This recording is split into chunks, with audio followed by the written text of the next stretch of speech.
Desde que o novo coronavírus surgiu no mundo e os primeiros casos foram aparecendo aqui no Brasil, o governo tem se preparado para enfrentar a doença e todas as consequências relacionadas a ela. Uma frente foi organizada, uma união de vários setores do governo, justamente para pensar ideias e enfrentar a doença, o Covid-19. Para falar sobre esse centro de operações, eu converso agora com o Heitor Abreu, que é o coordenador do Centro de Operações de Enfrentamento à Covid-19. Heitor, muito obrigada pela entrevista. De nada. O Heitor também é o subchefe de articulação e monitoramento da Casa Civil e coordena esse comitê, né, de enfrentamento à Covid-19. Então, Heitor, eu vou te pedir para a gente começar essa entrevista falando justamente sobre qual é o trabalho desse comitê de enfrentamento à Covid-19. Inicialmente, nós temos um comitê de gestão de crise. Ele trabalha num nível estratégico, onde a gente faz o diagnóstico das necessidades que o governo federal precisa realizar para fazer o enfrentamento. Feito esse diagnóstico, as decisões do comitê são levadas ao Centro de Coordenação de Operações à Covid-19, que funciona no segundo andar do Palácio do Planalto. Esse é o momento em que nós integramos os diversos atores, ministérios, instituições e agências do governo, no sentido de rapidamente resolver os problemas que nos são demandados. É importante salientar que a gente segue a diretriz da Presidência da República e do ministro-chefe da Casa Civil nas nossas ações.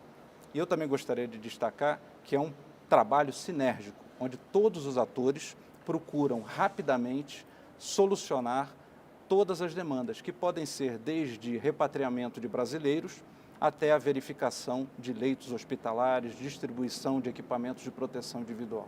Eu aproveito então para perguntar como é que está funcionando esse trabalho conjunto do governo federal.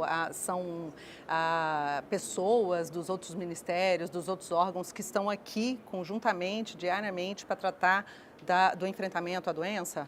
Sim, nós trabalhamos em um sistema de 24/7, ou seja, durante todos os dias da semana, inclusive sábado e domingo, durante todo o dia, no sentido de mantermos pessoas com capacidade de decisão ou que tenham acesso direto às pessoas que possam decidir, para que nós possamos atender no mais curto prazo possível a população que precisa de ações imediatas no que se refere ao enfrentamento da Covid-19. O senhor citou aí a situação dos brasileiros que estão, né, fora do país, tentando retornar. Quais são as maiores dificuldades desses brasileiros que eles relatam para o governo? E se existe alguma ação coordenada do Brasil com os outros países para repatriar essas pessoas? Sim. Existem ações coordenadas. Inicialmente, nós tínhamos um número que variava de 11 a 13 mil brasileiros no exterior. Atualmente, nós já trouxemos ao país cerca de 8 mil brasileiros. De que forma? Utilizando empresas aéreas que possuíam voos, utilizando a Força Aérea Brasileira, como foi o caso de Cusco, onde 2 aviões da Força Aérea Brasileira resgataram brasileiros que se encontravam no Peru, e mais recentemente, no dia de ontem e de hoje, pelo fretamento por intermédio no Ministério das Relações Exteriores de um voo charter vindo do Equador. É importante até destacar que vieram 10 atletas paralímpicos nesse voo. Então, é uma articulação de todos os meios aéreos que nós possuímos para que nós possamos, dentro das possibilidades e da urgência e emergência que cada país demanda, trazê-los para cá. Sabemos que existem brasileiros numa situação um pouco mais complicada, que, por exemplo, foram retirados de hotéis em função de políticas de cada país que determinam o fechamento de hotéis, mas o Ministério das Relações Exteriores, em coordenação com o nosso Centro de Operações, tem procurado dar todo o apoio possível para que esses brasileiros tenham um mínimo de condições de permanecer no país enquanto nós não conseguimos retirá-los de lá. Bom, Heitor, uma das medidas do governo foi a edição de um decreto que determina o que são e o que não são, né, serviços essenciais. E, com frequência, são adicionados novos itens a essa lista, novos serviços. Eu gostaria que o senhor falasse, então, por que o acréscimo desses serviços, por que é importante esse acréscimo, né, essa determinação, serviço essencial, nessa lista que está no decreto? É importante que a gente tenha em mente que, com a pandemia, O que não era essencial antes da ocorrência desse fenômeno passa a ser essencial. E para isso o governo federal, para agilizar e facilitar ações dos vários espectros do campo econômico, social e até de outros, criou uma série de serviços essenciais. Eu vou exemplificar. Por exemplo, a manutenção do sistema de tecnologia da informação. Não era um serviço propriamente essencial na escala que nós precisamos agora. Todavia, a partir do momento que as pessoas têm que ficar em casa, elas utilizam naturalmente um pouco mais a banda de internet e outros serviços de tecnologia. Para isso, nós transformamos esse serviço em essencial, o que possibilita o profissional dessa área ir até os locais de trabalho e manter esse serviço que agora é muito importante para que a população tenha acesso à informação e para que ela possa resolver problemas em trabalhos remotos, teletrabalho, etc. Então, essa ação do governo federal tem esse viés, esse objetivo. Então, isso depende da necessidade que vai surgindo, essa determinação de serviço essencial, ela é uma demanda, às vezes, dos setores envolvidos ou uma demanda em conjunto com a necessidade da sociedade?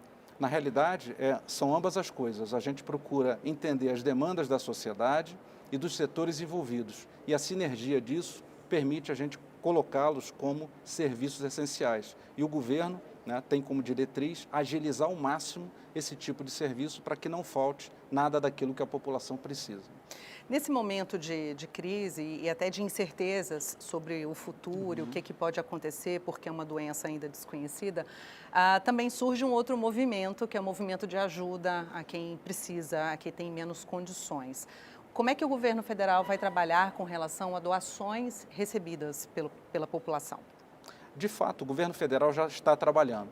A gente tem no site Todos por Todos um canal de doação para pessoas jurídicas que querem realizar doações, por exemplo, de EPIs, de outros insumos da área médica ou farmacêutica que tenham validade para o enfrentamento da Covid. Todavia, essa semana nós estamos aperfeiçoando o sistema de doação. Nós teremos 2 canais de doação, um pela Fundação Banco do Brasil e outro pelo programa Pátria Voluntária, onde as pessoas poderão realizar doações em dinheiro. Esse programa será explicitado essa semana e lançado ao longo também dessa semana. Outra questão é a questão dos EPIs, né? Os equipamentos de proteção individual. Qual a estratégia do governo para que não falte equipamentos aos profissionais envolvidos no enfrentamento à Covid-19? Não são só os profissionais de saúde, também os de segurança, né? Como é que está sendo feito esse monitoramento pelo governo? Esse monitoramento tem sido muito efetivo na medida em que a gente hoje tem o Centro de Coordenação de Operações que reúne, por exemplo, profissionais do Ministério da Saúde. Eu tenho uma célula de logística muito robusta e outros atores que nos fornecem os insumos. Que insumos são esses? Os dados de cada secretaria estadual e município no que tange a sua necessidade. Como exemplo, eu posso citar, o governo já distribuiu cerca de 40 milhões de itens para os estados, distribuiu cerca de 60 mil produtos voltados para álcool em gel, e a gente também, essa semana, por intermédio do Centro de Coordenação das Operações de Enfrentamento ao Covid, um voo semanal da FAB que fica em stand-by para, caso a gente tenha problema na malha aeroviária, o que tem sido, infelizmente, natural e comum em função de todo o problema que a Covid tem trazido, ele possa realizar de imediato o transporte para o Norte e Nordeste, evitando qualquer falta, inclusive de insumos que não estão ligados à Covid-19, mas que são importantes e fundamental para a manutenção da vida da população que precisa, por exemplo, de hemoglobina e de outros insumos que implicam em manter as pessoas com a sua saúde bem e até salvar vidas. Ou seja, às vezes ultrapassa um pouco essa linha que a gente vê apenas na superfície, não é só a questão de equipamentos, máscara, álcool em gel, tem outras coisas envolvidas para a proteção da população, né?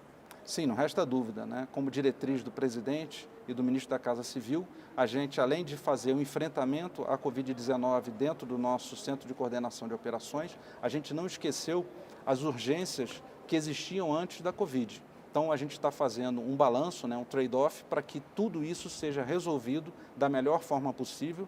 E eu reitero, colocando todo o esforço do governo para que a gente consiga o melhor resultado no melhor tempo e atenda o nosso cliente principal, que é a população brasileira. Bom, Heitor, para a gente encerrar, que mensagem o Centro de Enfrentamento ao Coronavírus, em nome do governo federal, pode deixar para a população? A mensagem que eu gostaria de deixar é que o governo federal, por intermédio do Centro de Coordenação de Operação aqui de enfrentamento à Covid-19 e outras ações que são transversais aos ministérios, agências e instituições, tem feito todo o possível para que a gente, primeiro, compreenda o problema dentro daquilo que representa em cada estado, cada município, para nós sermos assertivos. E a mensagem que eu gostaria de deixar é de serenidade, tranquilidade, porque o governo federal está mais do que preocupado. Ele está agindo exatamente aonde nós diagnosticamos que ele precisa ir de imediato. Bom, eu conversei com o Heitor Abreu, coordenador do Centro de Operações de Enfrentamento à Covid-19. Muito obrigada pela entrevista à TV Brasil. Tá bom, eu que agradeço a todos vocês. Obrigada.